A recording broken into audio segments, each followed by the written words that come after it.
Hello, bachcho. Let's read the question. The question is saying the disease bilharzia is an infectious disease leading to the skin rash, bronchial cough, diarrhea, etc. The causal organism of the disease is A में fasciola, B में है Schistosoma, सी में है इकाइनोकॉकस and D में है taenia. तो आइए देखते हैं हम इसका की कंसेप्ट। तो अगर हम बात करें इसके की कंसेप्ट की, तो इसका की कंसेप्ट हो जाएगा बिलहार्जिया।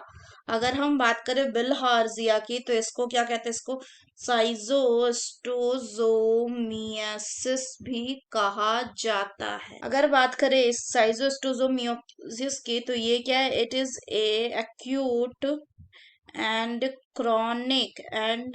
क्रॉनिक डिजीज जो कौन कॉज करता है, which is caused by साइजियो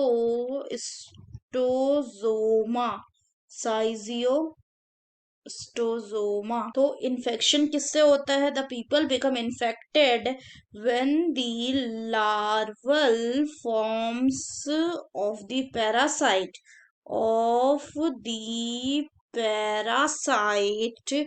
are released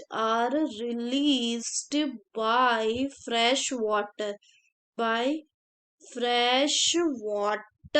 snails। और यहाँ से ये क्या करते हैं, it will penetrate the skin during the contact with the infested water.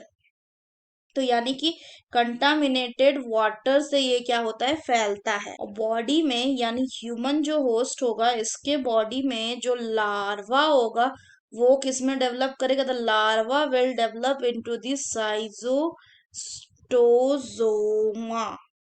अगर फर्दर बात करें तो इसमें skin rashes, bronchial cough, diarrhea जैसे सिम्टम्स हमें देखने को मिलता है। So the causal organism of the disease is, the correct option will be option B, that is schistosoma।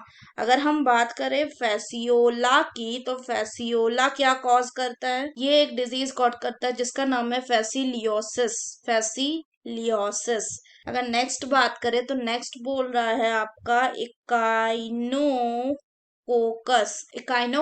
क्या कॉज करता है? इट विल कॉज इकाइनोकोकसिस, जो कि एक पैरासाइटिक डिजीज है जो किसमें किसमें होता है, जो ह्यूमन के दो फॉर्म में होता है। Occurs in the two main forms in the human, एक सिस्टिक इकाइनोकोकसिस होता है और एक को कहते हैं हम एल्वियोलर इकाइनोकोकसिस। अगर टीनिया की बात करें तो टीनिया क्या कॉज करता है? It causes taeniasis in humans. So that's all for the question बच्चों। Hope you understood it well. Best of luck.